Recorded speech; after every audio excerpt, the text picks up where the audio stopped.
সবার হৃদয়ে বিরাজমান প্রভু পরমাত্মাকে আমার প্রণাম। তুলসীদাসজি কলিকালে যত কবি হয়েছে যারা শ্রীরামের গুণের বর্ণনা করেছেন, তাদের প্রত্যেকের চরণ কমলের বন্দনা করছেন এবং তাদের থেকে একটাই জিনিস তিনি চাইছেন যে তার এই মনোরথ যে শ্রীরামের তিনিও গুণসমূহের বর্ণনা করবেন, সেটা যেন তার পূর্ণ হয়, সফল হয়, সেইটাই তিনি বারবার চাইছেন। আজকের স্তুতি, যে প্রাকৃত কবি পরম সয়ানে, भाषा जिन्हि हरि चरित बखाने, भय जो अहि जे होई अहि आगे, प्रणबऊ सबहि कपट सब त्यागे। যে প্রাকৃত কবি পরম সেয়ানে, এখানে সেই সব কবিদের কথা তিনি বলছেন যাদের ভাষা অত্যন্ত সুন্দর, সিদ্ধ কবি যারা, যারা অত্যন্ত বুদ্ধিমান।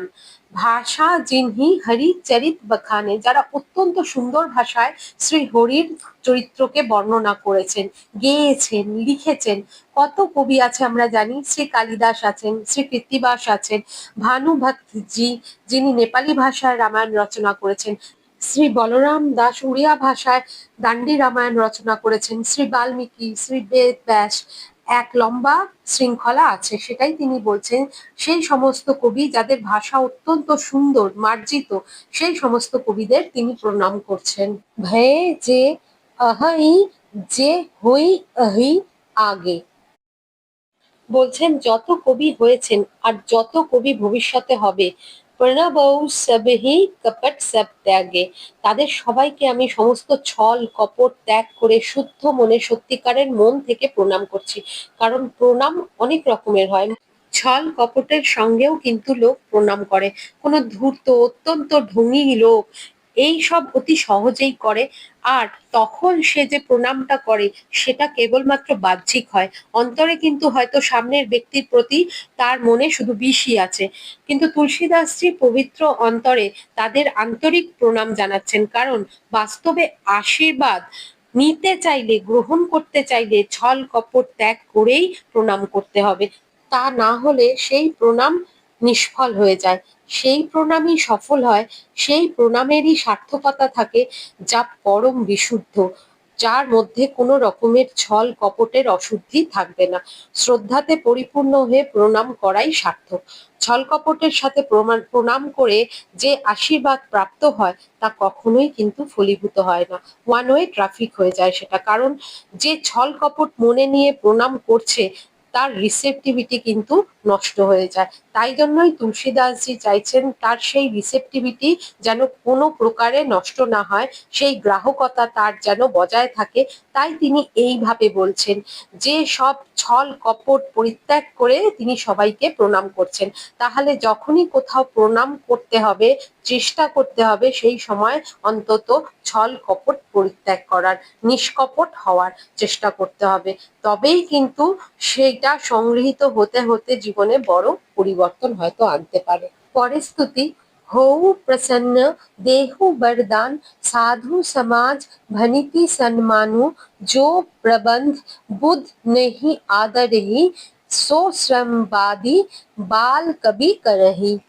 হউ প্রসন্ন দেহু বরদান, আমার উপর প্রসন্ন হয়ে আমায় বরদান প্রদান করুন। কি বরদান চাইছেন? সাধু সমাজ ভনিতি সন্মানু, ভনিতি মানে কবিতা। আমার যে কবিতা শ্রীরামচরিতমানসের আমি রচনা করতে চলেছি, এটা স্বীকার করুন, মানে এটার সম্মান যেন সাধু সমাজে হয় সেটারই আপনারা আশীর্বাদ দিন, এবং এটাই আপনাদের কাছে আমি বরদান চাইছি।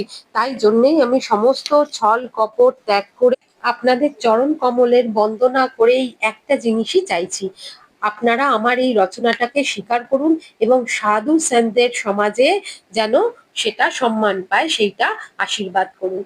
जो प्रबंध बुध নেহি আদরেহি, সো শ্রমবাদী বাল কবি করহি, বলছেন যে প্রবন্ধ বা রচনার আদর বুধ মানে জ্ঞানী ব্যক্তিরা করেন না, সেই রচনা ব্যর্থ হয়। আর তারপরেও যদি কেউ সেই রচনা লিখতে থাকে সম্মান না পাওয়ার পরেও, তাহলে যে কবি সেই রচনাটা লিখছেন তার বুদ্ধি অপরিপক্ক বালকের সমান। যে সকল বুদ্ধিমান লোক, জ্ঞানী লোক আছে, তারা সেই রচনার কোনো সম্মান করছেন না, অথচ সে লিখে চলেছে। এবার এখানে সব থেকে বড় প্রশ্ন, যে সমস্ত জ্ঞানী মানুষ আছে যারা, তারা কেন সেই লেখার সম্মান করছেন না সেটা বুঝতে হবে। কারণ সেই রচনা সমাজের পক্ষে কল্যাণকারী নয়, তার মধ্যে সমাজের কল্যাণ সাধনের মতো কোনো উপকরণই নেই। অসংখ্য পুস্তক এইরকম আছে যাতে সমাজের কল্যাণকারী কোনো কিছু তো নেই, কিন্তু সমাজের অকল্যাণ করার মতো অনেক কিছু বা সবকিছুই তার মধ্যে আছে।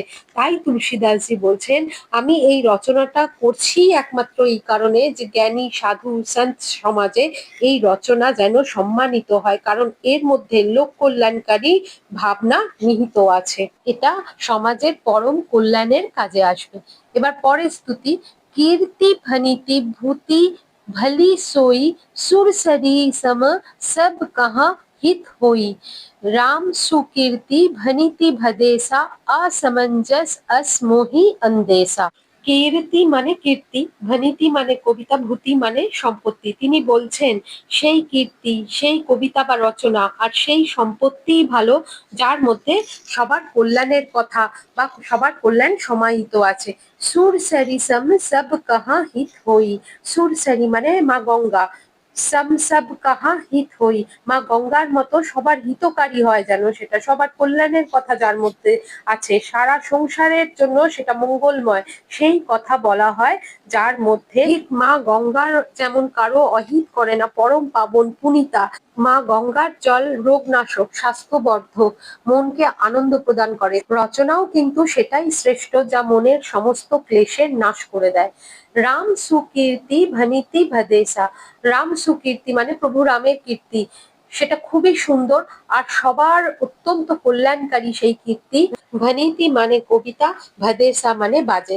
বলছেন আমার তো কবিতা অত্যন্ত বাজে, অথচ তার মধ্যে তিনি কি করছেন, রামের কীর্তিকে রচনা করছেন।